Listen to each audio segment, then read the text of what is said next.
Just make it the After Hours podcast.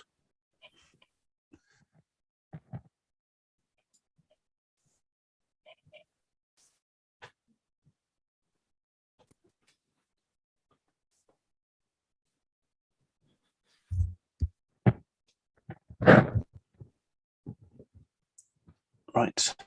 You're actually live now, so please do mind what you say.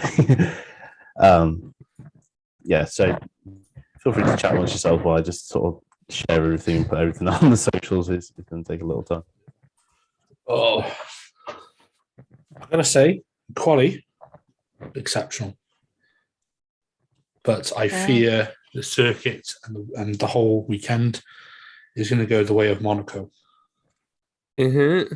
I'm sure we'll get into it, but there seem to be a lot of similarities at the moment. Mm. Yeah, there have been, especially after the Clare crashed as well. Oh, God, yeah. A Ferrari crashed on a street circuit. It's just like, yeah. The norm every day.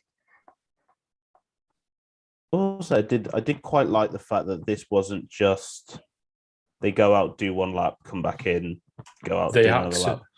The track just kept getting better and better. Yeah. Like, it wasn't Giovinazzi in Q1 up to like third at one point as well. Yeah. That was quite. Yeah, he was. So great track evolution.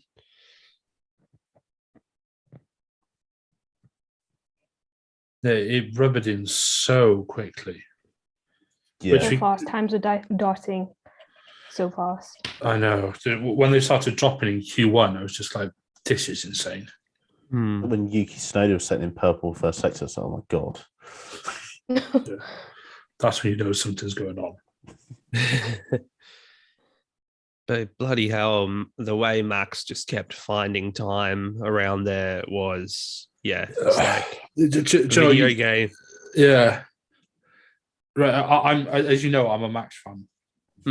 But when he just had that wobble at the start of his final run, in my head I was thinking, sorry, my heart was going, come on, Max.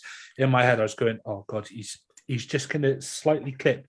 He's just going to slightly lock up and. Oh, he jinxed it. No, I was going mental throughout that entire lap. I was just waiting for I was like, wow, like this is incredible. And then it was. And then he binned it. That was so sad. But yeah, it was going to be like hero or zero type of lap. And, the final corner as well was. Yeah, I 100% think he was on for pole. Yeah. Oh no, would have been some margin, I reckon, too. I reckon he was been about 3 tenths. Definitely higher up in the 27s. No.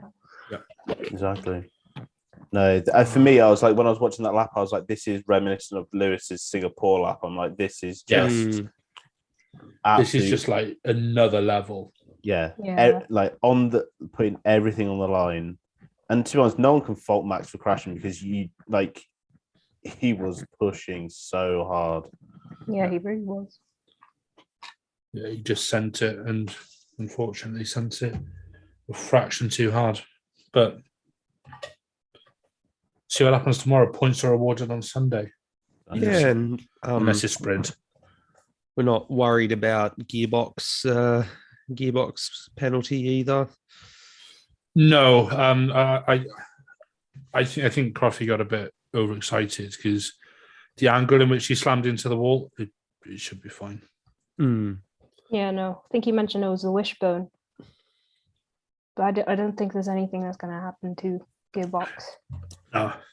That would be good. We have to see if Red Bull are putting in a protest. I haven't heard anything, so I'm not sure if they have. They only had like half an hour, I think. I noticed that there was a director or something from the FIA on the website about how long you have to put in protests or appeals or something. So it's like 20 minutes ago. To be fair, just the timing of that summons for Hamilton today and then what happened in Qatar as well, it is just like, Yeah, I'm not saying it's dubious or anything, but it's just bit circumstantial, that Max gets penalized in Qatar for what on the outside might seem like the same thing that happened here in Saudi. Yeah, well, my viewpoint on it, and I'm trying to be as impartial as possible. I get that it was a mistake today that they accidentally pressed the button for the panel, so I get that element of it. But if you're going to apply consistency, did you see in the notes that they said the driver didn't have anything on their dash to say it was double waved yellows? Max didn't have anything to say it was double waved yellows on his dash. He didn't have anything on the light boards, and he got penalised for it. So where do you start? This is one of the issues with having so many regulations. You start muddying waters. And also, someone I was talking to earlier said it might be different because it's a practice session. It shouldn't matter what session it's in. It's a safety thing. So, exactly. So the consistency across the board as such. But yeah, just the timing of it makes it, like from the outside, people will probably say that oh, he got a penalty, why didn't he, kind of thing. And then you have to look into the subtext and circumstances around what happened and how it happened. So it's just we'll get into it a bit more when we get going, but it's the impeding one as well. What is the history with penalties with impeding? I feel like I've got track wind. Where did it happen? Because sorry, I didn't watch practice. Where was the first sector? It was in the that really tight bit. There was like the double left-hander before the right, and Lewis was on the left. Yeah. As Mazepin came round, and Mazepin basically had to dart over the curbs to avoid him, because otherwise he would have just gone straight to the back of Lewis. Yeah. It was good work by Mazepin to actually not hit him. Because, if it was the other way around, we all know that there would have been like some kind of penalty applied there. But in the end, the team got a fine, didn't they? Because they didn't notify. Yeah, they said that Hamilton didn't get 10 seconds, or he had less than 10 seconds warning. Yeah. Which I do get, but the driver has mirrors. Albeit how much can you really see out of a mirror, which is like that big? It's tiny. It's like this big now. I know, yeah. It's basically like a post box.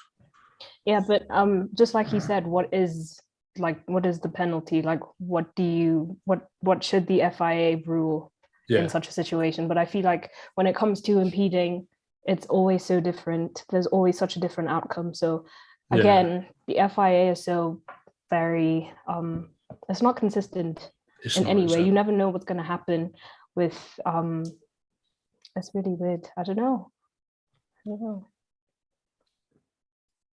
Exactly. I feel like in the past, impeding, they've always given some kind of grid penalty for it, whether it's practice or qualifying. Maybe in qualifying, if you impede in qualifying, it's a lot more severe, but just seemed like a bit of a slap on the wrist. Forget about it. And what would the situation have been if it wasn't Hamilton either, kind of thing? Not saying that, he's blessed or whatever and not getting picked on, blessed. But yeah, tongue in cheek very much. But other drivers we've seen, they've been hit with penalties for impeding and whatnot. And if it was Mazepin, who the roles reversed, and if it was Mazepin, would it have been any different? So and I think just a bigger point, Jawad. I think if the roles would have been reversed and Mazepin had impeded Hamilton and Haas would have got, say Haas would have had the same infringement, people would have been screaming blue murder for Haas and Mazepin. Yeah. So, could they even afford to pay that fine though if they were given that financial sanction? What, Haas? Yeah. Yeah. Come on, Daddy Mazzy would just put it on his annex or something. And... Right. Just before we start, this is our first podcast since Frank Williams passed. So I'm going to include something at the start of the show. I'll probably invite all of you to just say something in honor of him, because of course of who he was in Formula One. So just thought I'd let you know before I just flung that upon you at the start of the podcast. By the way, please tell this about Fran Williams. Louis, just before we start, can we do a quick sound check? Because I'm getting a bit. It sounds like somebody's mic is rubbing or something. I'm not sure. Probably mine. That's always a bit of a pain. So I always wondered why you had your headset with the mic up in the air. Yeah, so I have to plug a wired headset into this USB drive that connects to the microphone, which it's weird. And I don't have any wired headsets because I only have Bluetooth headphones. So this is like the only wired headphones I have. Right. I mean, I could use this, but I don't know how good the sound would be. No, that's fair. No, I just want there to be I don't want there to be a lot of rubbing and stuff in the audio. Is it better? That does sound better, yeah. Right. Anyway, so if you're ready, guys, we'll get started. Mm-hmm.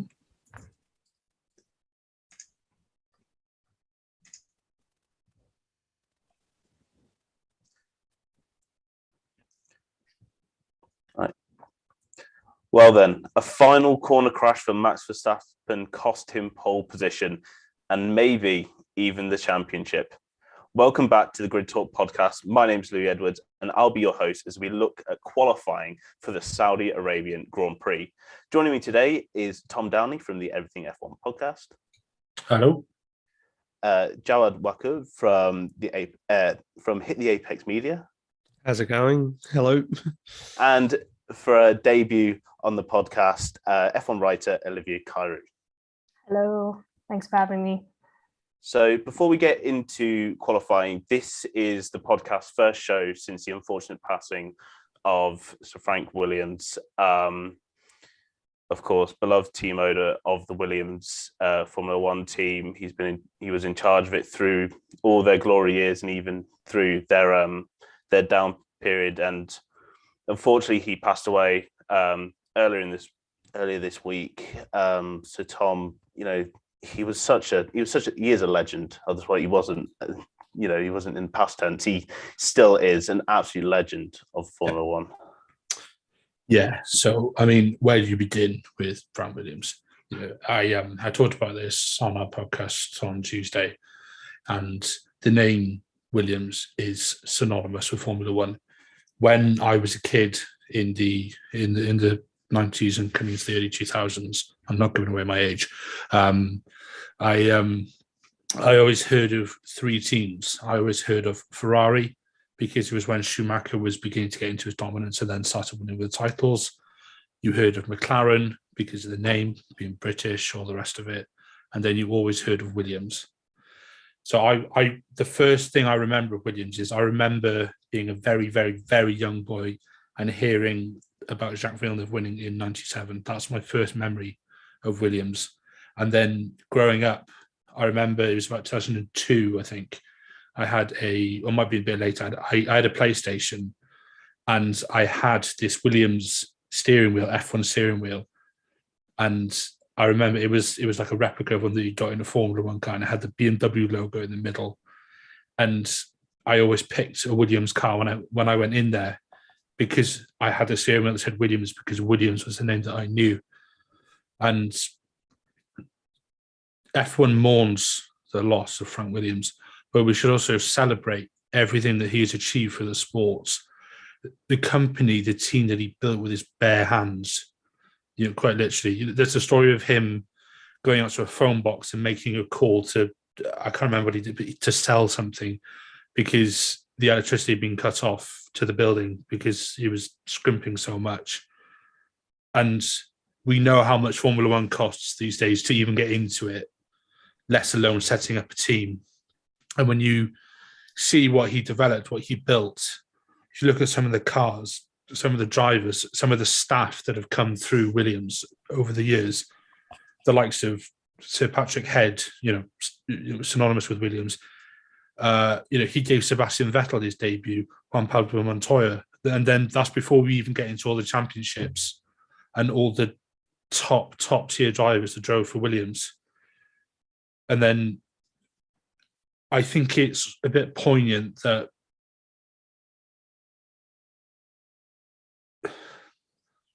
I think it's a bit poignant that we go to Saudi just after he's passed, because Saudi Air was the first title sponsor he brought into Williams. So in some ways, that is almost like a really, really touching tribute. And just want to say, Sir Frank, thank you. Yeah, and Olivia, he mentioned that. Tom mentioned that he built this team from literal.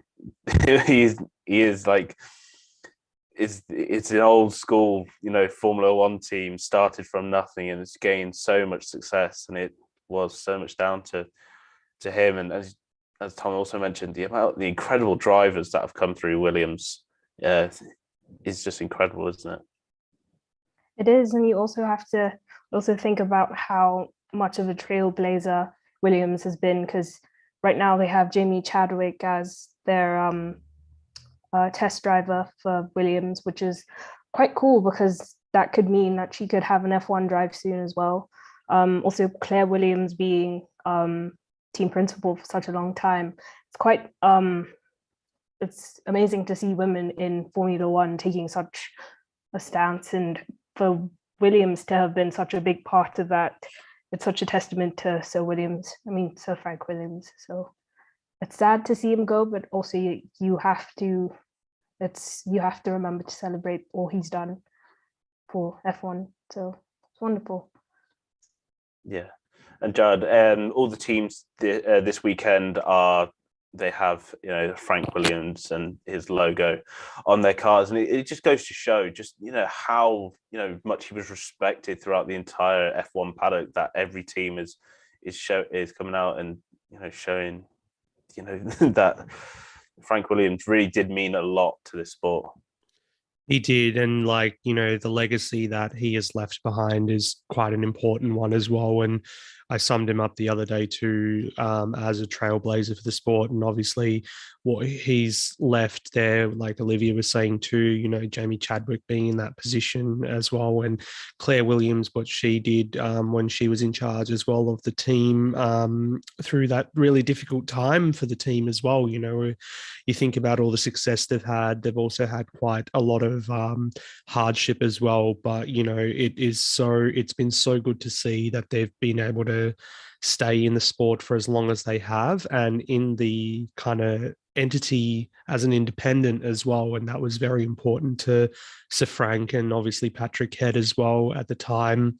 Now, it was important for their survival, to evolve and adapt, and, to be able to kind of lose that independent tag, or maybe moving forwards, they might not be in that same boat. But yeah, just, the talent of drivers that they've had over the years, the world champions, obviously, like for us here in Australia, obviously we think Alan Jones, quite special that he was not only, first world champion since Jack Brabham, but also first world champion for Williams as well, drivers champion. So, and in that Saudi car as well, like Tom was saying. So yeah, him, Damon Hill, Jack Villeneuve, Nigel Mansell, just so many great names. And then even through the 2000s, you said Montoya, there was Webber, of course, Nico Rosberg, Sebastian Vettel, Nico Hulkenberg, that awesome pole lap that he had in Brazil as well, Williams. So many great memories for Williams. So sad to see Sir Frank go, but he leaves behind such an important legacy, and I'm glad that the teams have all pulled together to pay tribute to him this weekend. I wouldn't have expected any less, but yeah, it's so good. And Russell as well with his tribute helmet, it's quite touching as well. Yeah, it's so nice to see the sport all come together to celebrate his life and what he was able to achieve. And he will be sorely missed, even though he did step away from Williams, of course, last season. He still as a character and as someone who's played such a vital role in the careers of so many drivers. He will be deeply missed. But from there, Tom, we do need to talk about qualifying, and it was Lewis Hamilton who's taken quite a crucial pole position in terms of the World Championship. Edged out his teammate by over a tenth, but going into Q3, it did look like Lewis was struggling a bit with the car, but at the end, he did, absolutely pull it out of the bag. Yeah. First of all, what a qualifying session, full stop. Obviously with the new track comes a bit of unknown, but that was thoroughly enjoyable. And Lewis did put in an absolute storming lap to get pole position in the first place. And as we all know, I'm a Max Verstappen fan, so I'm saying this with gritted teeth. And I'm trying not to detract too much from it. But coming into Q3, it really looked like Red Bull had the upper hand, which I wasn't necessarily expecting coming into this weekend. But then as the temperature started to drop, we did see a bit of a favour towards the Mercedes. But then also there were talks on Sky Sports today that perhaps the Mercs had fueled up for both qualifying runs in one hit. So they didn't have to come back in and refuel the cars, which given this track, and we were expecting an accident, I just didn't think it would be Max Y. I'll get on to that. It was a stroke of genius by Merck, and it sort of made Red Bull go, oh, heck, we need to pull one out the bag, which they so nearly did. But in terms of Lewis's lap, it still wasn't a perfect lap. The car just didn't look quite settled certainly in the sort of first 2 or 3 turns, or first sort of roughly sort of turn 1 to turn 3 or 4. It just looked like the back end was just sliding a bit, and we did see that with a few cars this weekend.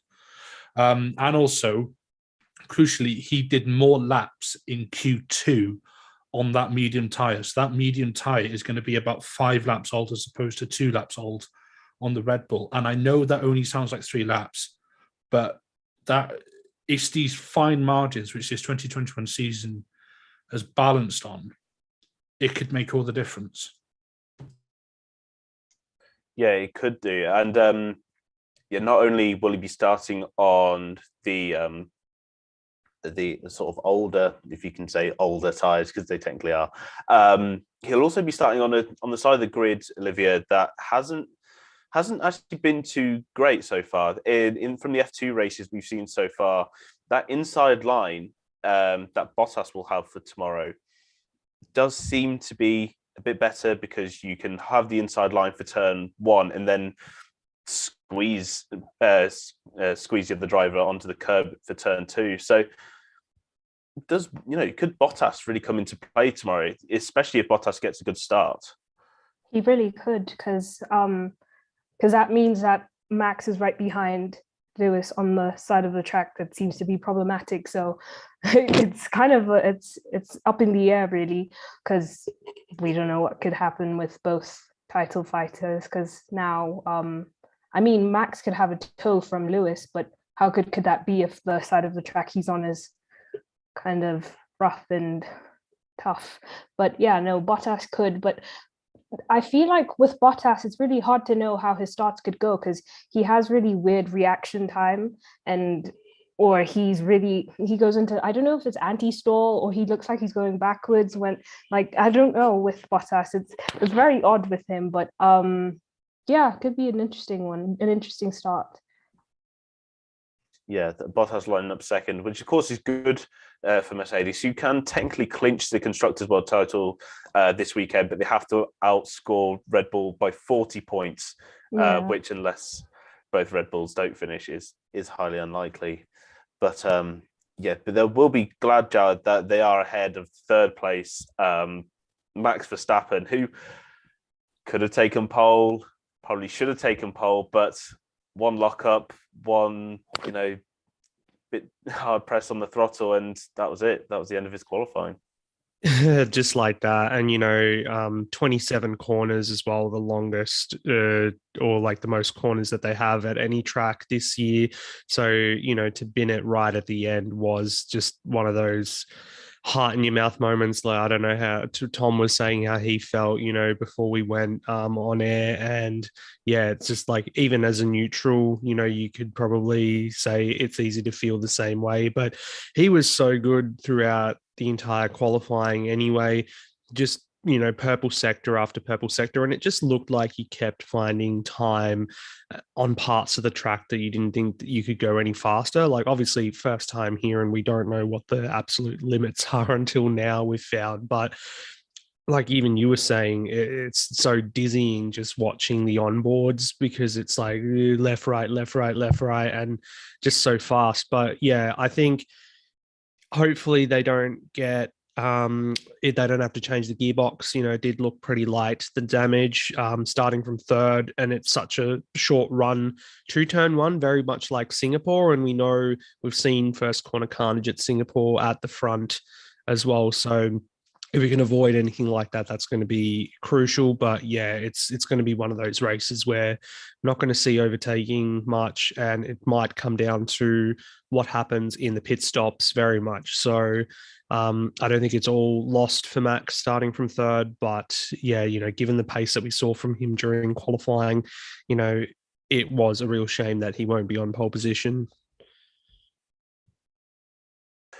Yeah, I do actually want to get all your opinion on this, because Tom, like, you were disappointed that Max is not going to be on pole, but they were saying when they were looking at the onboards after qualifying that there didn't seem to be any sort of like real disparity between the Mercedes and Red Bull in terms of straight line speed. And given just how quick Max is through that first sector, it could give him an edge over the Mercedes, especially when he's just going to be in a DRS train, essentially what we're expecting tomorrow. Yeah, and whilst some people are saying, oh, Max was blown and the rest of it, he's still starting P3. He is behind Hamilton, and all it takes is one good launch, and Hamilton just gives him the smallest of slipstreams. Max will stick that car somewhere where the sun don't shine, and he will stop. He will basically say to Hamilton, right, you either brake or we repeat Monza or something, and it goes, and then we roll on to next week. So it's not like he's starting at the back of the grid or he's starting P10. Obviously, this is subject to if he doesn't get, if he does need to change his gearbox. If he does need to change his gearbox, different story. But at the moment, I'm talking as if he doesn't need to, because it doesn't appear that he does. Realistically, he's going to make light work of Bottas if he even gets stuck behind him at all. He will squeeze Bottas, and he'll just run rings around him. There's no disrespect to Bottas, but this is why Hamilton and Verstappen are the two elite top drivers in F1. There are some very, very, very good drivers in other teams, but at the moment, you cannot look past Hamilton and Verstappen. And this is where that talent will shine. So tomorrow, he's still not in a bad position. If Hamilton sort of slips a launch or something, or doesn't quite get the bite right as he launches, plus the tyres he's on just going to be that bit older, like we talked about. Max, he could still easily do it tomorrow. Strategy could come into it. He's going to need Perez to clear Leclerc pretty quickly, get up to P4, or ideally get even higher again. But let's be realistic here. A win for Max is certainly not out of contention at all. Yeah, it's I did say it in my intro, but I think some people are taking this as sort of gospel that Max has now bottled this championship. But Olivia, as we've mentioned, he's starting on fresh tyres. They're maybe a few laps fresher, but fresher nonetheless. Those differences do make, marginal gains are big in Formula One. It isn't over for Verstappen, and we've seen, even his race pace hasn't been terrible. He does have a chance tomorrow. Yeah, he does. just like you said, obviously it's not ideal because it's a lot like Monaco where there's not much overtaking. But I do think there's still the opportunity for Max to keep on in the lead of the championship because just like you said again, the pit stops, he has a chance to maybe have an undercut, overcut. I don't know how it works at Jeddah because this is the first time that we're going here. But I don't think he has completely binned it. It just sucks though because I'm also a Verstappen fan. But that lap, his last lap, the Q3 lap, I honestly believe that would have been pole, just the way he was pushing. But I think with the pace that he has right now, there is quite the chance that in the first lap, when lights go out, he could launch ahead of Hamilton, but also Bottas is on the other side. So it really is up in the air, but I don't think it's completely done. If not, I still don't think that the gap in the championship would be considerable enough for a winner to be determined in this race. But I honestly, it really is up in the air for this one. But yeah. Yeah. If any of you listeners aren't aware of how the championship can pan out, the condition for Max to win this weekend is if he finishes first with the fastest lap, Lewis has to finish 6th or lower. First without the fastest lap is 7th or lower. And if he finishes second, it's second with the fastest lap, Lewis will be 10th or lower. And if he doesn't get the fastest lap in second place, Lewis will not have to finish at all. I think I'm correct on that. They've put it up so much this weekend. I feel like I really should know it. But Jawad, we'll move on to P4. Charles Leclerc, considering he had an absolute horror show in Qatar in terms of qualifying, he's got his best qualifying since Turkey, and it was a pretty mighty lap, and he's got ahead of one of the Red Bulls. He has indeed, and prime position in case anything does happen with the top three as well during the race. So, like we were saying with Qatar, he absolutely had a shocker, and this time it's his teammate who's ended up having it's a bit of a reversal. So I have a sneaking suspicion, and when we do predictions later, I'll probably say, I could expect P3 for Leclerc in this one.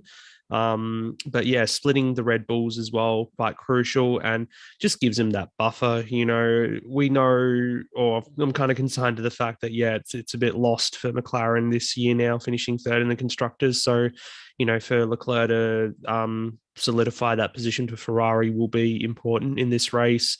And looking quite good, got to say. They're just, and this sort of circuit, they've been really good at street circuits all year. They had the poles, obviously, in Monaco and Baku as well, I think. So, fourth is pretty good considering they split the Red Bulls and, could be in the hunt for a trophy tomorrow. Yeah. In the F2, after the first F2 race, it was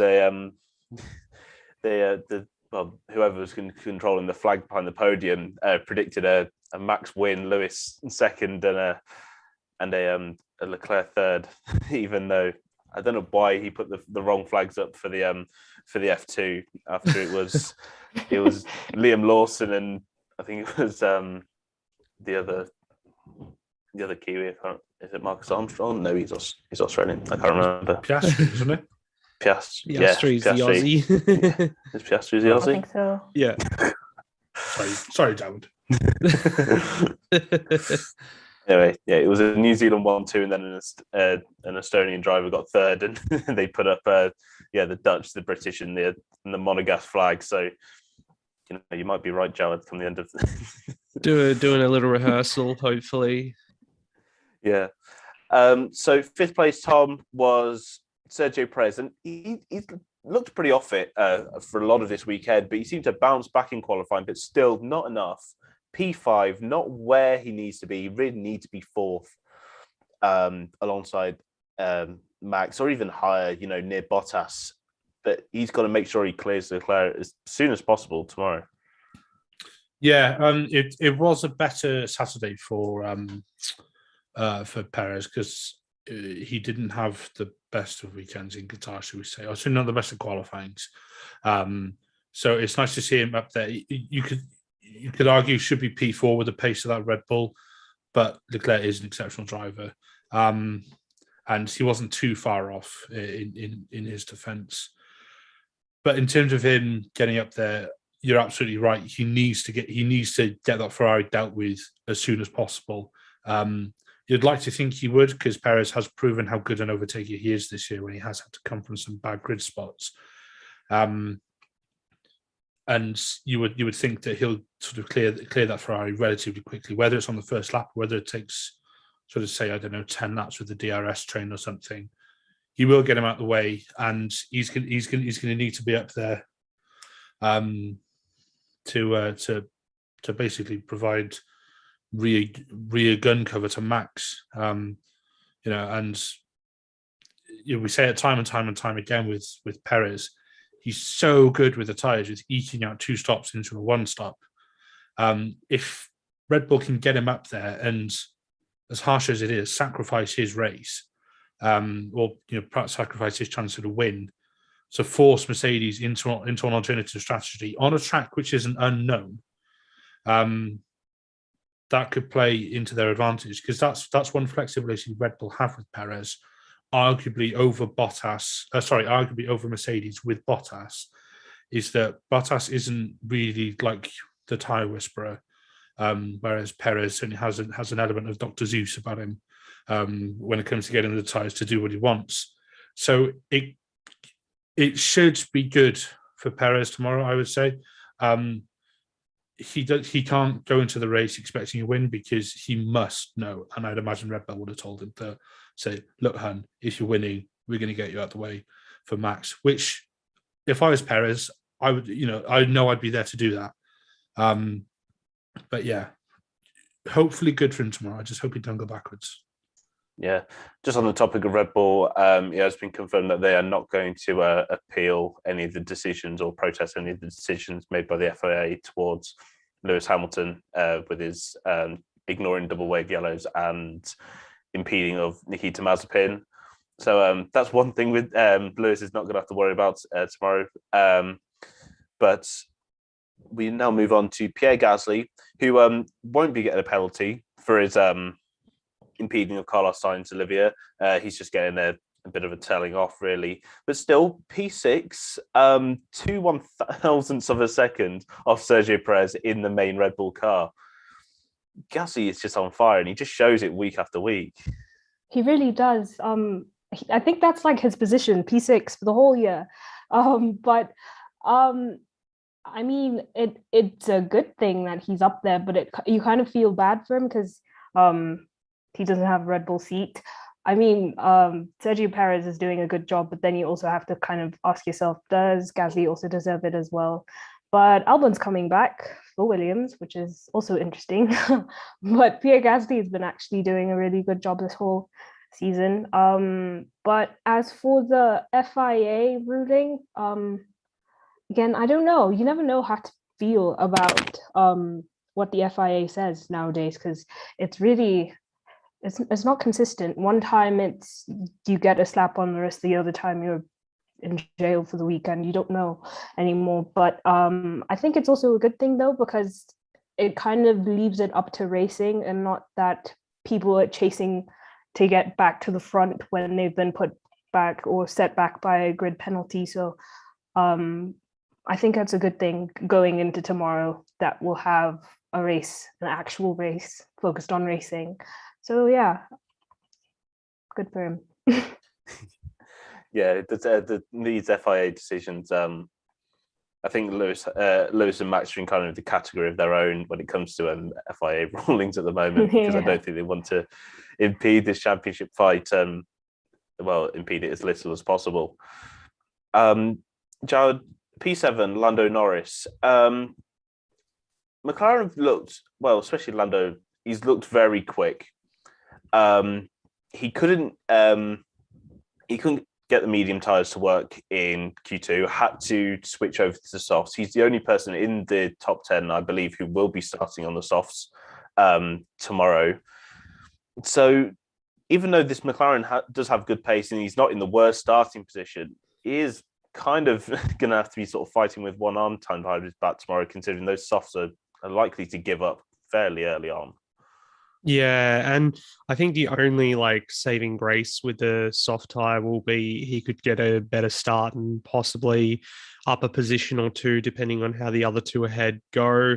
But yeah, it is very much going to be one hand tied behind the back, and only McLaren were targeting just getting one car into Q3, it seemed anyway. So I think P6, P7, that might be the maximum that they'll get on the day. But yeah, it's not looking that great for them particularly, but good on Lando for getting into Q3 as well. And just really, he's kind of just been carrying the team the whole year with his results and everything, and had the little bit of a dip in form in the second half of the season, or really since the Russian Grand Prix. But finishing strongly these last couple of races, I think will do all the world a good for confidence. And something other than P9 or 10 would be nice as well, because I think he had 3 races or 2 races in a row recently where he finished 10th or whatever, and then 9th in Qatar. So if he can score a few more points, then yeah, that would be quite good. Yeah, I think he'll like to go a weekend without a puncture, to be to be completely honest. Let's see if he can hold on to those soft tyres and not do what Lance Stroll did in FP3 and actually got a puncture on his soft tyres. Tom, P8, Yuki Tsunoda. Now, I think I do have to give some sort of special shout out to Yuki Tsunoda. He has been absolutely on it this weekend. It is a miracle of form that we've seen, the sort of turnaround we've seen from Yuki Tsunoda in the last couple of races. P8 in qualifying. But the question is, can he actually hold on to it? Because in Qatar, he dropped like a lead balloon. Could he maybe just hang on to the points for this weekend?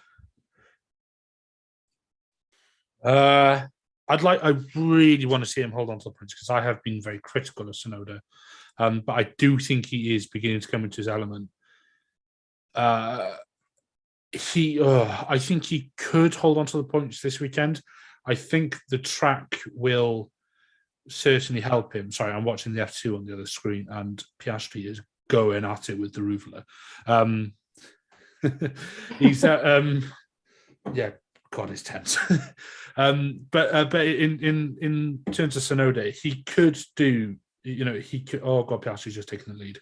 I will get to Tsunoda, I promise. Yeah, he could hold on to the points, and perhaps the circuit will do him a couple of favours in that respect, provided he doesn't get stuck in a DRS train. I think he could be all right. Who's he got directly behind him? I can't remember. Is it Giovinazzi? He's got directly behind him will be Antonio Giovinazzi. So yeah. So it's Gio's probably going to fall back, so that might give Tsunoda a bit of breathing room behind him. I just hope that Tsunoda doesn't get too tangled in with what's going on around him. It'd be good for AlphaTauri to get a decent set of points. They should have had decent points last week, but obviously did not. So we'll see. Yeah, hopefully we'll see. But behind him, not directly behind him, but behind him on the grid, Olivia, is Esteban Ocon, who had a sort of a rare sort of turn of events, has out-qualified his teammate Fernando Alonso.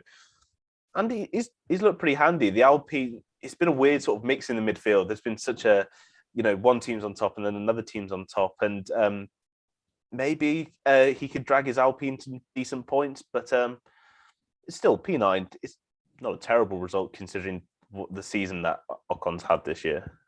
Yeah, no, it's not. And just like you said, it's kind of odd. You never know where either Alpine car is going to end up. Could be at the top in top 6, could be at the bottom in the bottom 20. I mean, bottom 15. I don't know. It's really hard to know. But yeah, considering how things have been going for Ocon, it's quite a good position to start in. Hopefully, yeah, he could get good points. it could be interesting to see if Alonso could do the same, rise through the grid for a decent points finish for both of the cars. But yeah, Ocon could hold on to the position. I think he will. But yeah, it's a good competitive one for him. Yeah, and especially when he's got both AlphaTauris ahead of him, and they've still got this title. This constructors battle with AlphaTauri still going on. So yeah, he's going to have to get up there somewhere. But rounding out the top 10, Jawad, is Antonio Giovinazzi. Not something I would have expected, considering he is on his way out of the sport. But I remember someone in commentary made a joke that this track is very Formula E like. Maybe Formula E, and considering he's moving to Formula E, maybe tracks like this are going to suit him. It's just a bit of a rehearsal for next year. But yeah, 4th time this year he's made it into Q3. But I think every time he has been in Q3, he's dropped like a lead balloon, like you guys say, on the first lap. So I don't expect him to keep that position at all. You never know. He might get lucky, but he's had good qualifying pace this year, relative to his teammate, of course, but just can't do anything in the race about it. So I'm not expecting much from him tomorrow, to be honest. And yeah, you've got guys like Ricciardo, Alonso behind. Sainz, I reckon, might, sneak into the points there. So yeah, I don't think Gio's going to stay put for long, but you never know. Yep, you never know. The Italian Jesus may pull off a miracle. So Tom, P11, Daniel Ricciardo. I mentioned that it was pretty obvious that McLaren were only really targeting one car in Q3, and Daniel Ricciardo, he's 11th. He gets a start on a fresh set of tyres in a track which I think tyres are going to be especially front tyres are going to be quite limited. So it's not the worst place to start, but given Daniel Ricciardo's record of actually, recovering from these positions, we may not actually need to expect too much from him tomorrow. No, I think the harsh reality is Danny Rick's not going to get that far ahead tomorrow. And it's like, watch it now, as I said, that he'll come through like P3 or something. It'd be sod's law, wouldn't it? But the brutal reality is, how many times have we seen that this season where Danny Rick has just not been on the pace of Lando or been on the pace of the Ferraris, who has been battling so close with it, his team rather has been battling so close with in the championship this year. And I hasten to say it because, yes, Danny Rick is a race winner, and I'm sure it's McLaren are the only team with a 1-2 this season as well, which still blows my mind to this day. If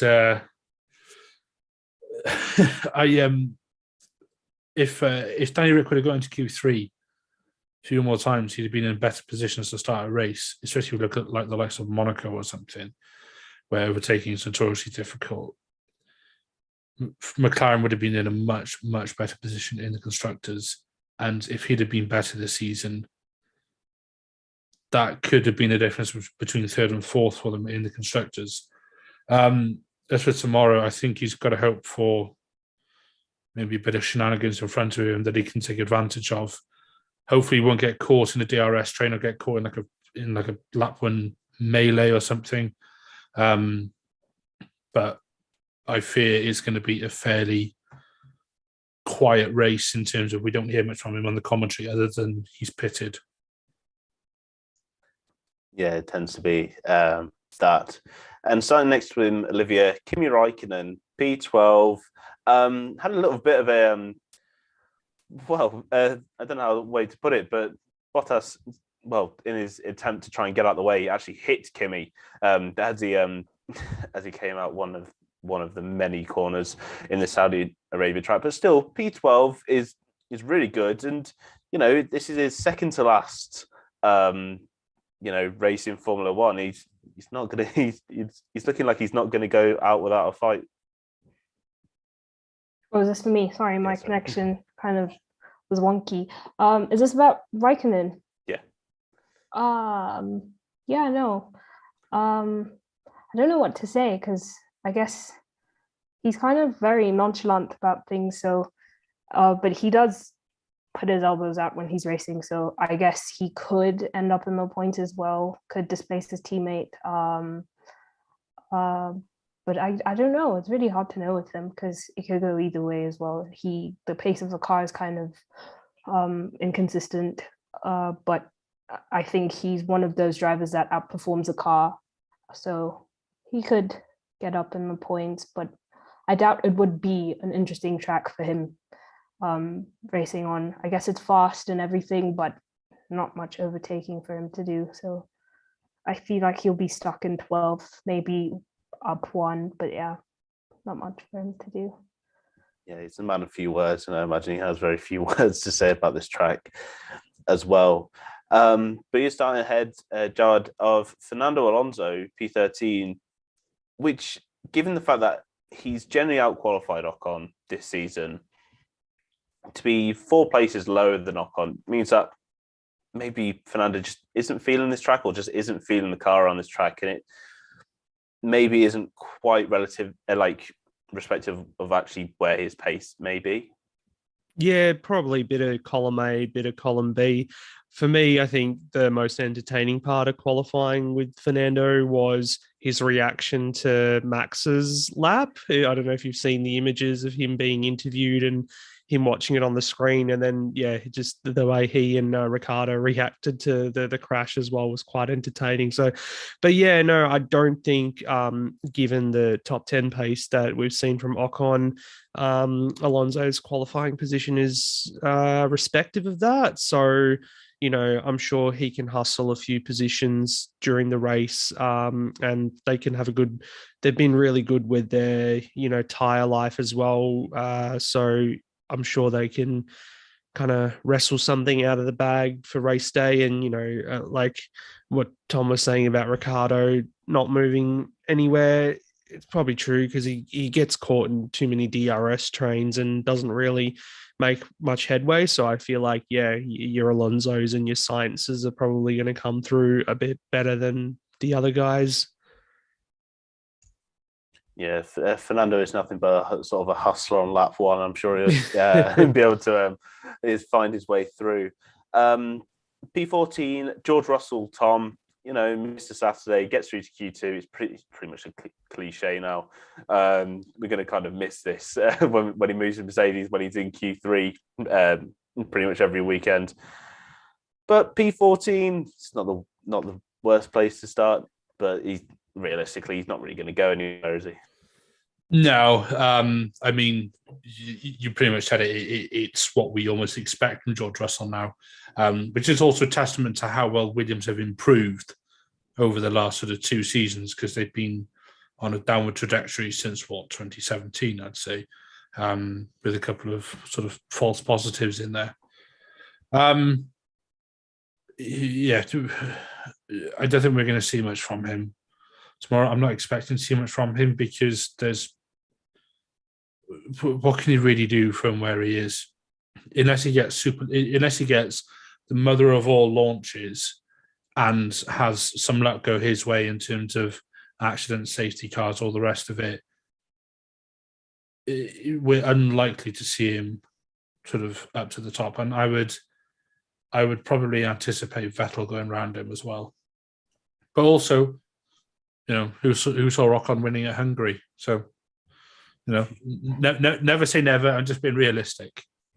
Yeah, never say never. But in this case, we might just say never. Olivia, P15, Carlos Sainz, and he just could not, hook up a lap in Q2 if he tried. He was incredibly lucky not to, end this session early anyway, because he was so close to putting in the wall. And then even on his second attempt, completely lost it and had to abandon his lap. That Ferrari just did not look settled for him. Yeah, no, it was nail biting when he almost went into the wall. But yeah, no, that was quite a day to forget for him. It was not a good qualifying session for him. It's quite interesting because usually he seems to have an edge over Leclerc just a tiny bit this season. So it's quite interesting for Leclerc to have the edge over him this time. So I think he will have I think he will rise up in the grid.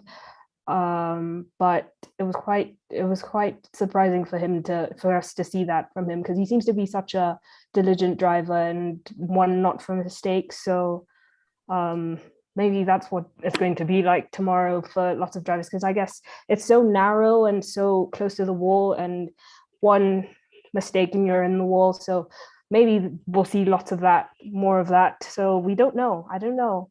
It's for the first time going into a track like this, you don't know what to expect, but it was quite surprising to see a P15 for Carlos, but he's not going to stay there, I doubt. No, that Ferrari does look like it has a good pace, which has been shown by Charles Leclerc, and yeah, hopefully he can make a strategy work and maybe stay out the wall, because rear grip on that Ferrari does look a bit sketchy. Jawad, you've got the unenviable task of talking about P16, Nicholas Latifi.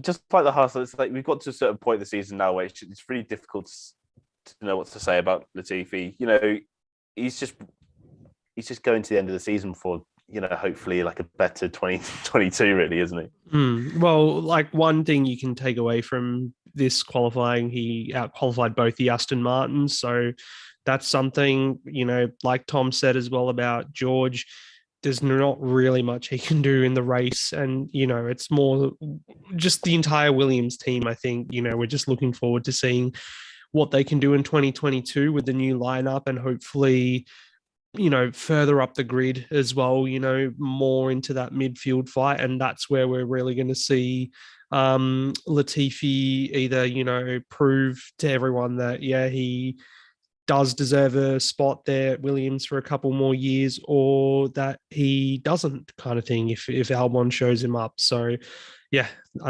not much that he can do in this race. I actually think he'll probably drop a bit further back and finish ahead of the Haas's if he does survive till the end of the race. But that's going to be just the key for tomorrow, is survival.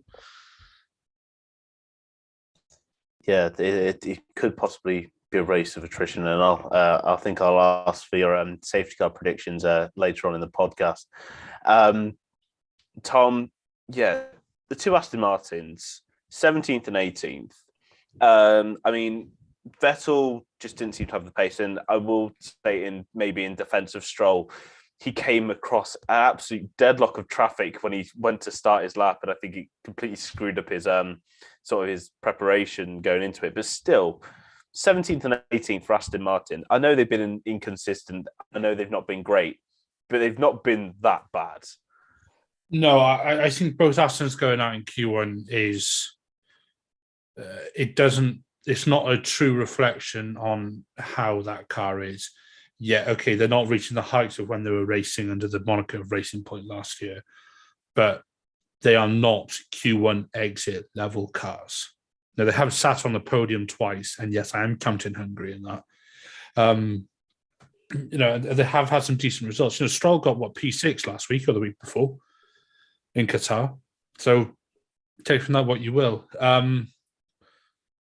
You could hear the disappointment in Seb's voice when he crossed the line. To find out that he was P17. It's just like he was almost in disbelief, and yeah, I can see why. It was not a good showing for them, and unfortunately, I don't think they're going to do that much better this weekend. On the plus side, they will have another Aston Martin at the back of the field, because obviously the medical car sits behind the pack when they start. And I think the only time we're going to see an Aston at the front is when the safety car comes out, because it is going to come out tomorrow. I'm calling it now. Yeah.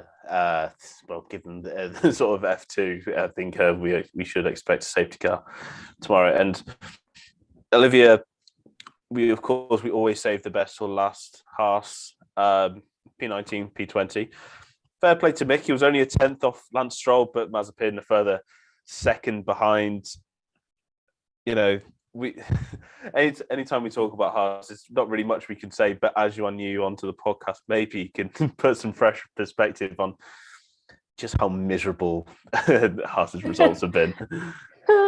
I mean, just like you said, there's not much you can say. You're at the back of the grid for the whole season. What is there else that you can do? We all know they're going to be there during the race, or we don't know what could happen. But I don't know. There's not much you can say. I guess good for Mick for keeping on out qualifying his teammate, which is quite sad for Mazepin because, I mean, what can he say at the end of the season? What much has he done at the end of the season? But there isn't much to say for both Haas drivers. Hopefully going into 2022 with the new rules and regulations and the new power units and everything, hopefully they'll be closer up in the rankings. But as for now, not much to say for them. Yeah. It's always the task that I set upon someone each time to try and talk about the Haas cars. It is quite difficult. I don't know what's worse this morning, my hangover or the Haas form. So I'm going to go on a limb and say the Haas form. That's being kind. Right, so that's all 20 drivers. So now it's time for the podium predictions, and I think this one is going to be quite difficult. I think Jawad is the only one who sort of maybe even alluded to having a podium prediction in place. But enlighten us. Who do you think will be on the podium for this weekend? Do we listen to, or do we go with that little flag stuff up for F2? What was it? Verstappen, Hamilton, and Leclerc. Yeah, was it? That's yeah. Oh, look, it's hard. I think I'm gonna say Hamilton, Verstappen, Leclerc. I don't know. I have a feeling it's going to happen, but I hope I'm wrong and we get a cracking race, and Max can take a win away before going into the final race. But yeah, I'm going to just say Hamilton, Verstappen, and Leclerc for this one. Okay, Tom.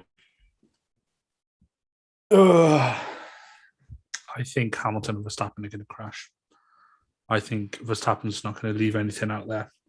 And I think he's going to wipe out Hamilton, and the two of them are going to DNF. And Leclerc's going to come up behind. He's going to mop up, make up retribution for Monaco. Okay. I'm putting it out there. and then Porridge himself is going to come home and take P2. And he's going to stay ahead of Perez in P3. Okay. That is... We'll get to the bold predictions later, but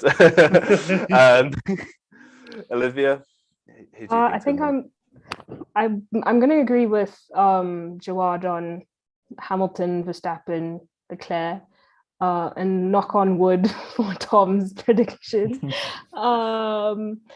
because I feel an inconsistency with Bottas's power unit. I feel like he's going to retire. I do not think he's going to get through the full race.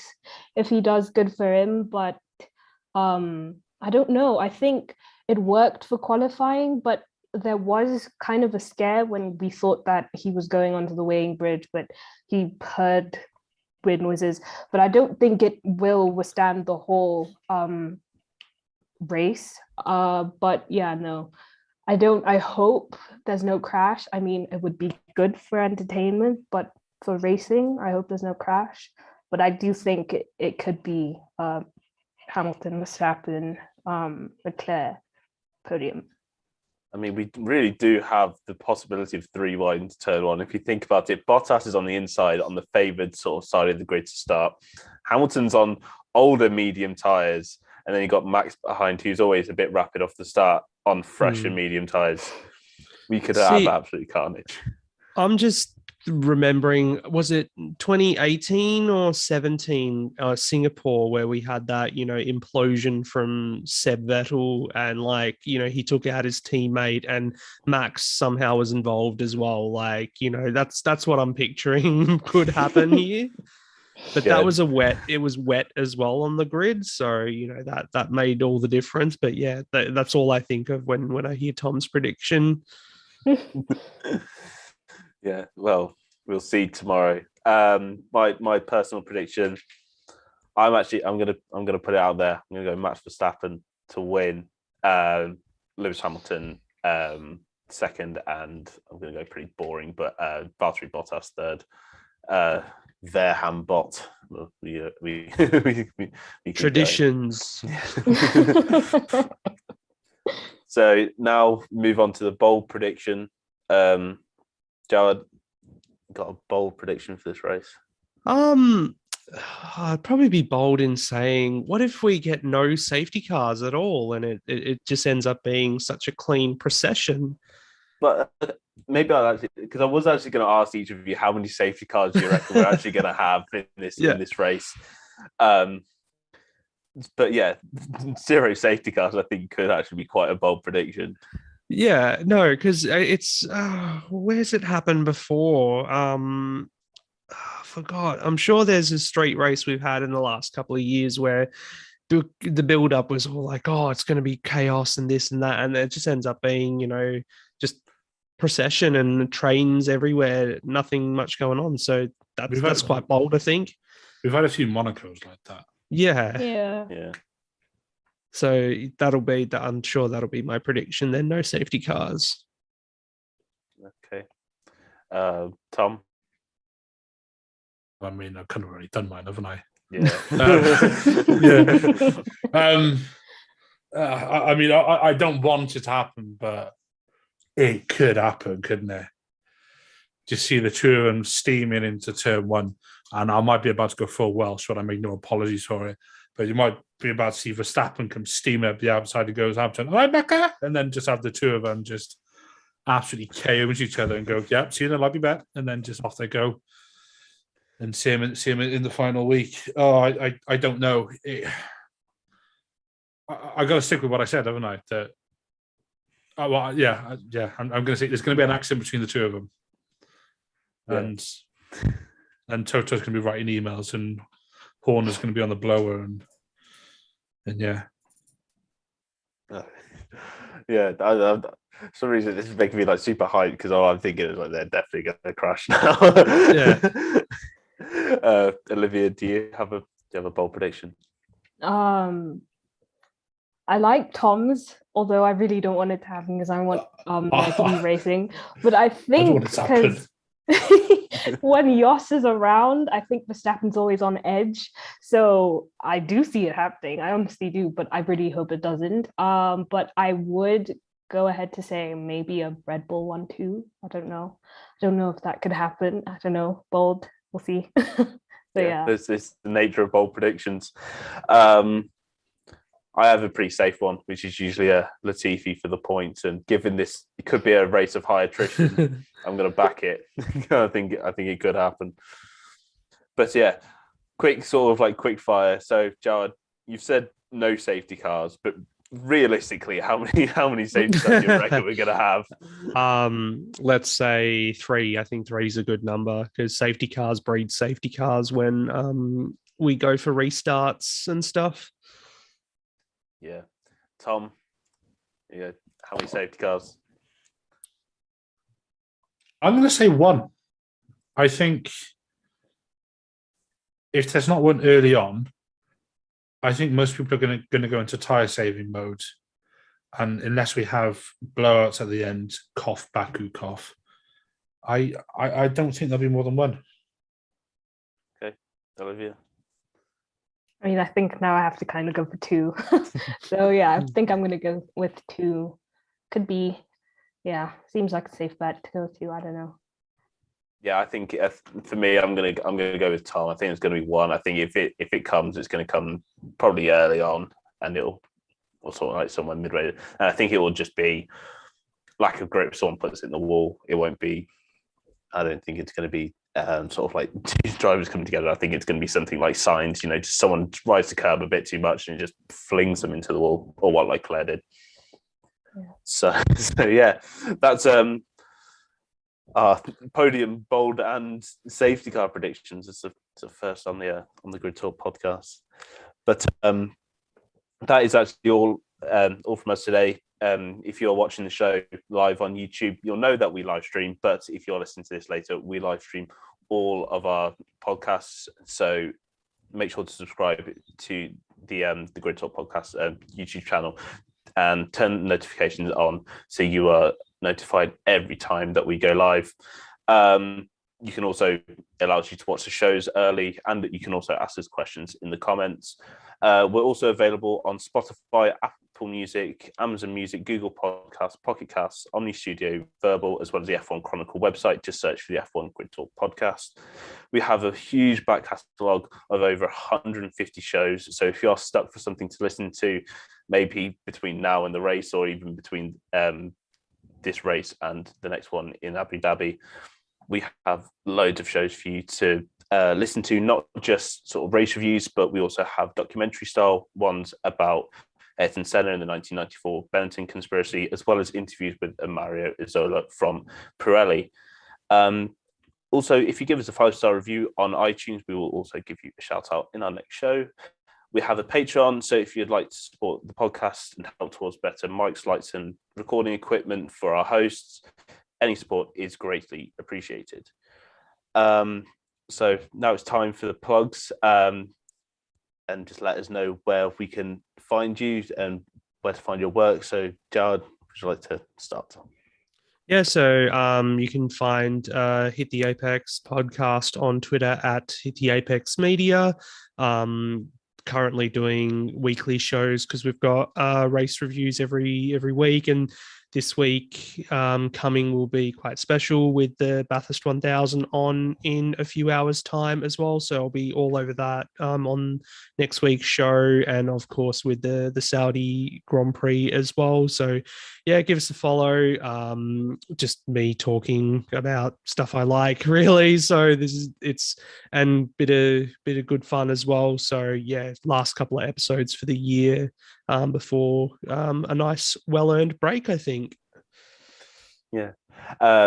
Olivia, where can we find more from you? I write for f1total.ca, so I cover Friday practice sessions and the occasional qualifying session, and in the middle of the week I write about any news that unfolds. Sometimes I cover news for my university newspaper, F1 News for my university newspaper, the University of Toronto. So you can catch that on Kairu Olivia on Twitter. Just those two. And Tom, where can we find more from you? Yeah, so I'm part of Everything F1. You can find us at everythingf1.com, on Facebook, Instagram, Twitter, which is at Join the F1. And on Facebook, we have our group, the Everything F1 Paddock. You can also find us on YouTube, which is the Everything F1 YouTube channel, as the F1 theme starts playing on my headset. Sorry, still got the F2 on. Also, we have the Everything F1 podcast, where we have some really, really good guests. We had Tom Gaynor on last week, where we previewed this weekend now. Talked to him about his career, all the rest of it. You can find that on Apple Music, Spotify, all your favorite podcasting locations. I forget them all, to be honest, and also on our website. And God forbid you want to hear more from me, I write for sportlightpro.com, where I cover Formula One as well as various other sports. So yes, that's sportlightpro.com if you want to see more from me. I want to thank all of my guests for joining me today. And we'll be back tomorrow at 8:30 UK time to review the Saudi Arabian Grand Prix. So until then, goodbye.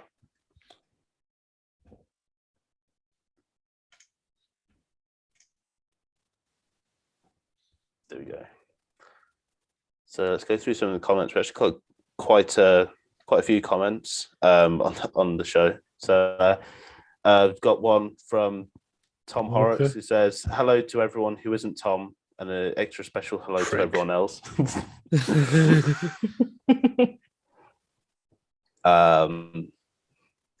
But yeah, they're talking about the F2.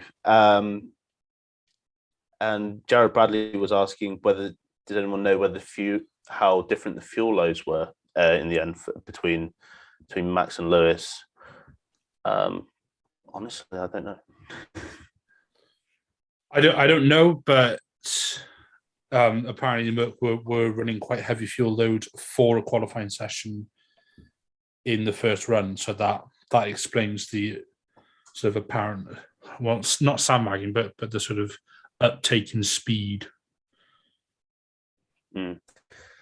I think I would probably suggest that Lewis was probably running a little less fuel, given that he was out for so much longer when he was setting his laps, and Max came out the pits, did a warm-up lap, and then went for his lap. But obviously, I don't know how much fuel Red Bull would have put in the car.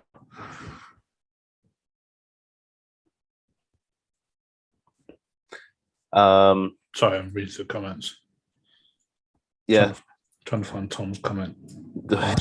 It's right at the top. It's from the start of the podcast. Bastard. Yeah, Jared Bradley said Jared is also predicting 4 or more safety cars. He says, "Bring on the mayhem." Schumacher in the very points. bold. Yeah, Schumacher in the God. Oh, we can dream, can we? And then Pratik has said at least one safety car is on the cards, I guess, because DRS. It's going to be continuous focus for 50 laps. Is going to be hard. Which, to be honest, I imagine 50 laps of this track is going to be difficult. Yeah, especially with the sort of heat and everything as well. It's going to be like Singapore levels of intensity, I think. Yeah. More like an endurance race at the end of the day. Yeah. And precise, because you have to keep it off the wall. Yeah. Well, we've got no runoffs, basically. Yeah, definitely. Yeah, it's like one, no. Yeah. So one mistake at the wrong point, of which there are many on this circuit, and you are done. Yeah. It's an early night.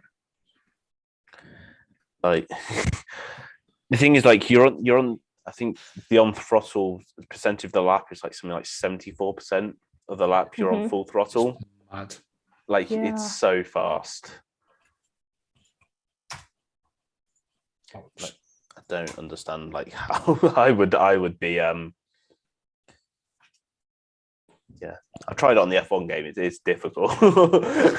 Oh, is it already out? Yeah, it came out before. It was actually finished before the track itself was finished. But also to be fair, we had Vietnam on the 2020 game, so and that never That's came. true. That was such a dog of a circuit. Sorry, I was like, thank goodness we didn't end up going there. I hated it on the game. It was awful on the game, wasn't it? Yeah. But also on the flip side, Russia is quite fun to play on the game, I find. So yeah.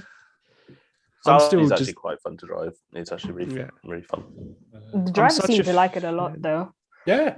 I think it's more the issues around Saudi, which I'm not going to go into, that have been a talking point. But as a qualifying circuit, it has delivered. How well it delivers on racing tomorrow remains to be seen. And I think if we do end up with an absolute banger, I think it might be a bit of a false sense of security because we've not raced there before. Yeah. Just putting it out there. I think just because if you're following a car, especially around the first sector, it's going to be so difficult to follow because given the high speed nature of all the corners and being in turbulent air, it's going to be really difficult to keep planted. And then the back end of the track is just all flat out, pretty much straight. And they put the DRS the DRS zones in the weirdest places as well. So I don't know what they're going to do, like how overtaking is going to be. And honestly, I was thinking about this when the drivers the the drivers go around qualifying, I've seen their lines into the final turn. Trying to overtake that final turn is going to be pointless just because of how narrow it is on the exit. Because I think that was the one reason why Max crashed, is because while locking up at that corner, if it was the same width as the entry, he would have probably got away with it. However, because it just narrows so quickly, it just gives you no room. Yeah. Here we go. I'll fold on my arms, so buckle in, everybody. I'd like a circuit that has no runoffs, because if you look at the likes of Abu Dhabi, Paul Ricard not so much, because the strips do bugger the car up, but a circuit where it is like so close between hitting the ultimate lap and hitting the wall, as Max found out today, it takes away that almost sort of safety net. And yes, runoffs are there for safety, but cars themselves are very, very, very safe these days. And it just means that a driver can't just steam into a corner, outbrake himself on purpose, cut the corner, keep the position. Alonso, I'm looking at you. And then, it sort of brings in the extra element of driver skill. And you could argue it separates the sort of top from perhaps some of the rest of the top, both in terms of the drivers and in terms of the car. Because if a driver has more confidence in the car, they are more likely to push on a circuit like this, where there is no room for error. I mean, we always talk about there being no room for error, but usually a driver can spin off and then sort of slide before they hit the wall. But if you look at Monaco, if you look at Singapore for the large part, apart from turn one, if you look at it here in Jeddah, there is no runoff. And you have to be on it. And I actually really like that. And I think that's arguably good for the sports, because it means drivers can't just come in, have an easy time and sort of be almost a bit sort of complacent and sort of just poot around and all the rest of it. They have to work. Not saying they don't, obviously, but it just adds that sort of extra dimension to it. Yeah, it's going to be so marginal. Every corner is marginal. Everything about this track requires a driver to be absolutely perfect through every aspect of your lap. And I think it is exciting, and it really does bring out, the best of the drivers. But, in terms of racing, it's not always great, because as we see with Monaco, qualifying at Monaco is amazing. I think everyone loves qualifying at Monaco. However, the race is the most boring thing ever. And I think that's what tomorrow's going to be. We've had a really, really exciting qualifying because of the circuit, and also because the circuit is new. But tomorrow, I think for the most part, it's going to be a procession. It's like, I think it's going to be similar to Sochi, because Sochi has that long run to turn two, and it sort of gives this sort of a false sense, like a false narrative that, there's a long straight you can overtake. I don't think that's going to be the case.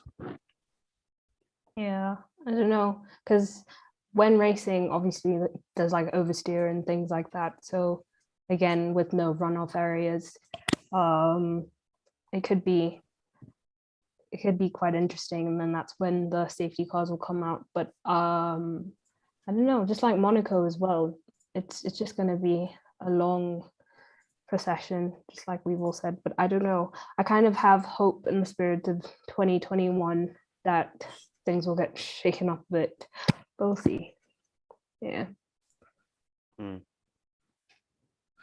Yeah. My only concern really with this track and the overtaking is just, I think your front, when you're following a car, your front tires are going to get chewed up so much in the first sector that it's going to make it really difficult to follow.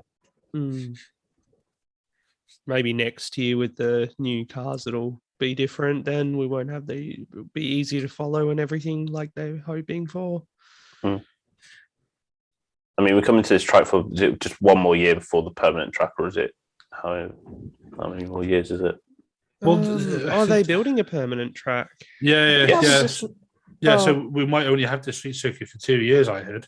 Yeah. Okay. This is temporary, apparently. Oh, wow. Oh, fair enough. I knew they were building a street circuit in Qatar. They weren't going to be racing at Losail for when they come back in 2023, but I didn't know about Saudi. Yeah, neither did I.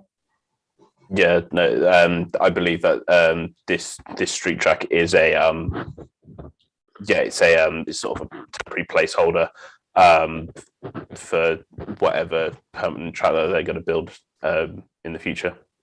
Another Tilkadrome, I'm guessing. Wait, but there's banking on the circuit, no? But does it change much? It's like slight banking, no? Yeah. There's a bit, yeah. Yeah. It's an interesting one, though. 27 corners, banking. They really tried to pull out all the stops. Hopefully we're wrong, but it doesn't seem like we will be. And Monza style lap times as well. Yeah. Mm. Yeah, I don't know. Got a couple of comments from Ken Waller, who you'll never guess who he supports. His first comment was Max bottled it under pressure, which I think is just untrue. Considering he did 26 corners perfectly fine, it was just that one pushing so hard. Yeah. And then his next comment is, they never give gross penalties for impeding in free practice, just fines. You guys can't take the fact that Max screwed up and tried not to be biased. Okay. I don't think we ever said that Lewis should be penalised. No. Yeah. Louis, I'll take this one. What was this guy's name? Ken Waller. All right then, Ken. I never said Lewis should be penalised, and I'm not saying he should be penalised. All I asked was, what is the precedent of this in the past? And we also said if the shoe is on the other foot, we would be having the same conversation. Also, what you're probably getting at there is, once you take off your Hamilton specs, is I was saying this is a safety issue, and waved yellows, rightly, whether they're correctly or incorrectly put out, as they were incorrectly put out in this situation, they are there for a safety issue, because a double wave yellow means a driver has to slow down excessively and be prepared to stop, usually because there's a hazard on the track. So that's why there's such a precedent with double wave yellows, and that's why I inquired about it. As for the impeding, well, yeah, he got in Mazepin's way. What do you expect? Thankfully, Mazepin was able to take avoiding action, and there was no harm done. And Lewis has apparently messaged Mazepin to apologise and say thank you for not causing a wreck, which is good of Hamilton to do. And it's credit to both drivers for how they handled the situation. But just because I'm a fan of Max doesn't mean I automatically say, Lewis, you get a penalty. No. Ken, was his name Ken? Yeah. Yeah, Ken, have a Snickers. You're not you when you're hungry. And, he also could do with a comma or two in that comment as well. It was very hard to just read the whole bit of a mouthful. That. Yeah. I mean, I think we already discussed even before the show, the impeding was never Lewis's fault in the first place. No, it wasn't his fault. Bono should have told him. Yeah, he was told far too late, and he wasn't even given. There was no white flags or blue flags or anything to let Lewis know that there's a Haas rapidly approaching. Well, as rapidly as a Haas can approach. And at the end of the day as well, all we were doing was asking what the precedent is. We weren't saying that someone needs to get a penalty for this. And I said as well that it's kind of circumstantial that 2 races in a row we've got investigations for double waved yellows or whatever. So it was purely just a discussion that this person's obviously taken a bit too seriously and trying to put us in the boat. To try and make something, basically trying to twist what we said into something else. Yeah. And I think, Louis, this comment perfectly sums up what you said earlier, where the first thing our Lord and Savior Ken said was Max has bottled it. He hasn't bottled it. He's still P3. Yeah, he made an error on this lap on a circuit which nobody has ever raced on before, which was only completed last week and only officially approved by the FIA on Thursday. So forgive the teams if they don't have years and years and years of racing history on this circuit. It's not like we're going to Monza or to Spa or even to what's like a relatively recent circuit, like Sochi or something. We have never raced around here before, so the teams don't know. They don't know the limits. And whenever we get a new circuit, the first year there's always a bit of this and that because teams are finding the limit, and that's what's happened today. It's just unfortunate that it happened to Max the end of Q3 when he's on an absolute storming lap. And if you're going to say that Max bottled it, Lewis nearly bottled it. Yeah, he did. He a few times ran into the tiniest bit of runoff. He was lucky. Yeah, really lucky. So if there wouldn't have been runoff there, that would have been Lewis in the wall. So and significantly worse than Max's would have been. Exactly. So Ken, if you want to go down that route, I'll meet you there. Yeah, I mean, it's a pretty lively comment section. Well, fairly lively for us. I don't think it was a Lewis. Just like we all said, I just don't think it was a Lewis problem. It was a Mercedes problem. They paid the price. I mean, they paid the price because they got a fine. So, that comment kind of seemed unfounded. No, I don't know. Yeah. Jared Bradley said that they're pretty sure that did say Max pushed too hard and screwed up. Yeah, he did. He pushed too hard. But that's what you got to do. You got the old cliche to find the limit. You got to go over the limit, and that's what Max did. That's kind of the job, guys. Yeah. I don't know. Then he went. To be fair, Max screwed up in the one of the early corners too. Yeah, exit of turn 2. Almost ended his lap there. And so, sorry to keep jumping on this, but I said this in the bulk of the podcast itself. I said that Max was getting really squirrely out of turn 2, and I said I felt like he was going to crash because he was so on the limit, and it just looked like he was just going a bit too hard, and he was, and he did. And I make no secret of the fact that I am a Max fan, but I will fully concede that it was his fault. He cannot blame anybody else for that crash. But I did say that he looked squirrely, so I'm not just sitting there going, "Yeah, I'm a Max fan. Yeah, stuff you Hamilton." No, come on, we're better than that. We're all adults here. Well, the comments, some of the comments might suggest otherwise, but yeah, Ken's actually come back and said, "I'm a Lewis fan." Shock. And I could admit that he screwed up in Imola and Baku. Shouldn't that he's talking about Lewis. I'm just saying Max screwed up at the wrong time of the season. Well, yeah. But to be honest, the way that the season's gone, screwing up at any point in the season is a bad place to screw up. Yeah, absolutely. It's just like, there'd be so many sort of like twists and turns with this chaotic season. It's Netflix are going to have a field day when it comes to Drive to Survive. Bloody hell. Oh, God, I'm not looking forward to that. Oof. The storyline's going to be completely messed up. It's going to be everything drama, and Jesus, no. I'm not looking forward to that. A lot of Christian Horner, I'm sure. Oh my God, That's trending on Twitter again, is Karen Horner. Though they've actually decided not to protest or anything, but it's just funny to see it up there. Well, that's the thing, right? As soon as people hear that Mercedes have been summoned for something, they automatically assume it's Red Bull complaining, when no, Mercedes allegedly broke the rules and therefore have been summoned. It's not the Red Bull made a complaint or anything. So people just love to jump on the bandwagon. And Horner doesn't help himself. I will fully admit that. And when he's got Gollum next to him, what's he called? The advisor? Helmet Marco. Oh, that's yeah. Sorry, I called him Gollum, and I just went there. I just thought, what's his real name? Dr. Doom and Gloom. Dr. Doom and Gloom. Yeah, he especially he does look like He's a bit of a headline junkie. He is. He loves a good headline. Yeah, and so sometimes Marco just needs to shut up. He just needs to pipe down.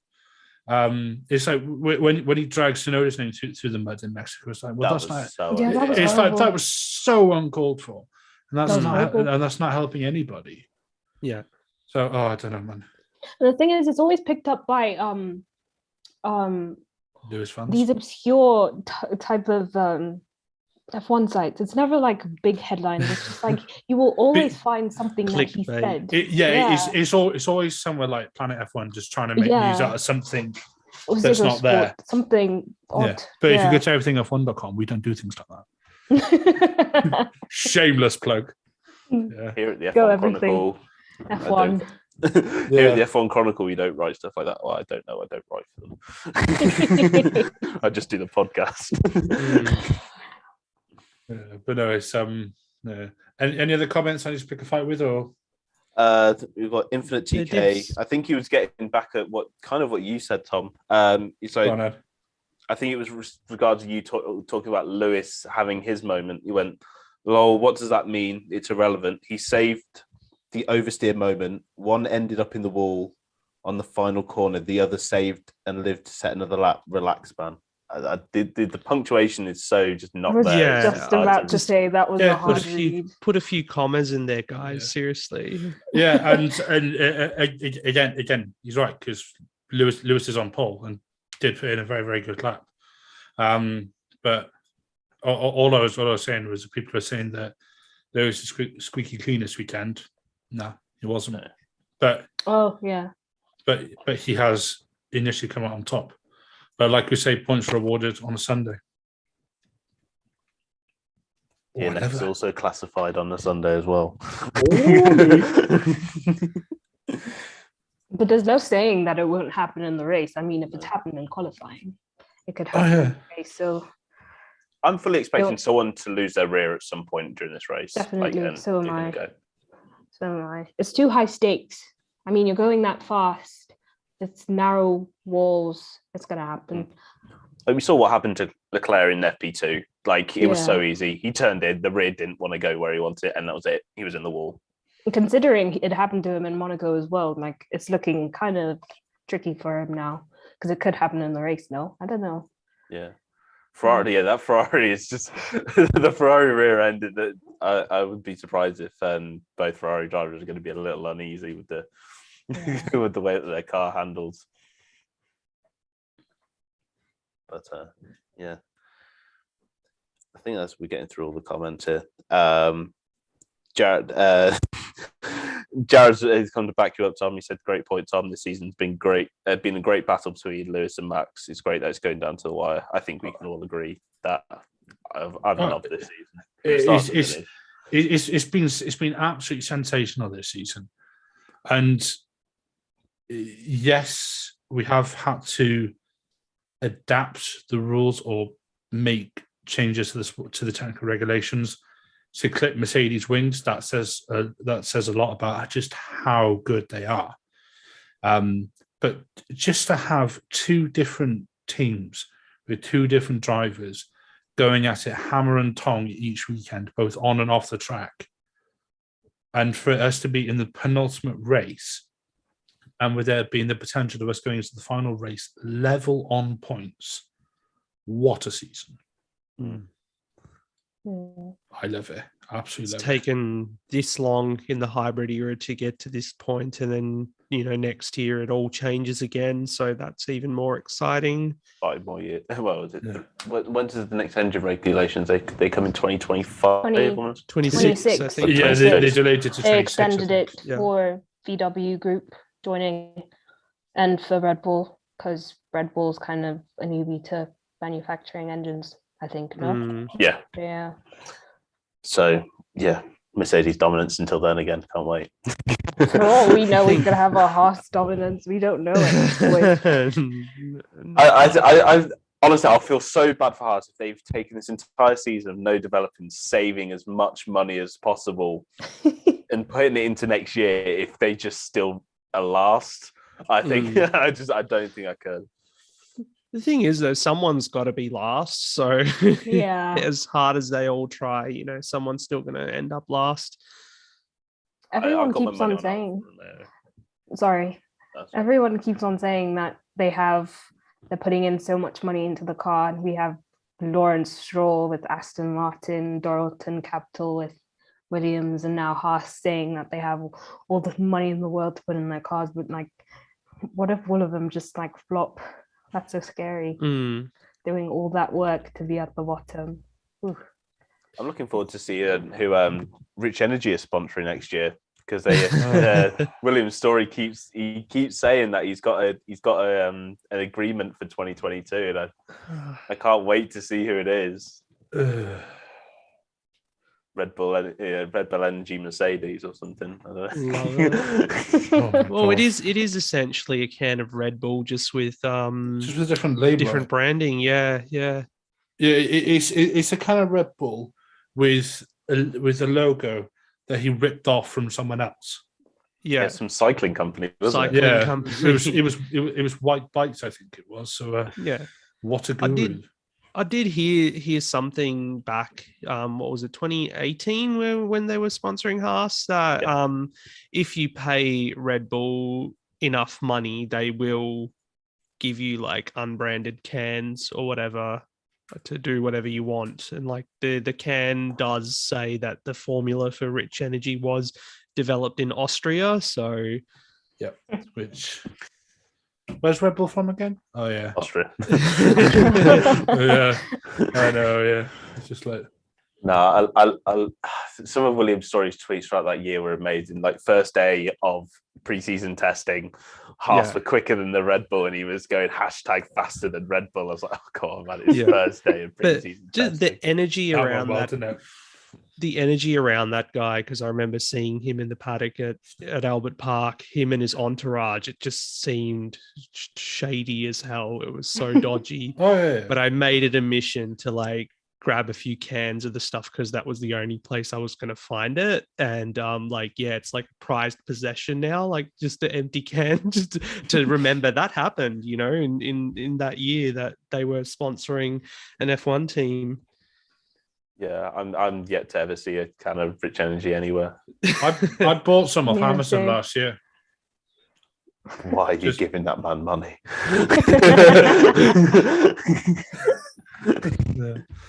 I don't know, but I was just curious to see if it actually existed. It was like, okay, so it does exist, and I tried it, and I considered making a YouTube video, but then I remembered, no, basically.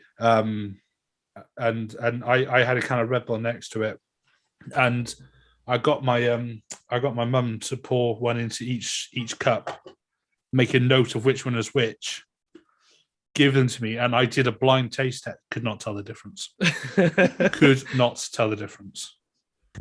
Honestly, they were. I mean, I don't drink energy drinks, so not ones like that. I mean, I am actually drinking Sneak Energy at the moment, but that's different. I don't drink, sugary energy drinks like that. So maybe I'm not accustomed to them, but to me, they were exactly the same. Yeah, wouldn't surprise me, to be fair, given how just really dodgy that man's dealing in F1 was that year.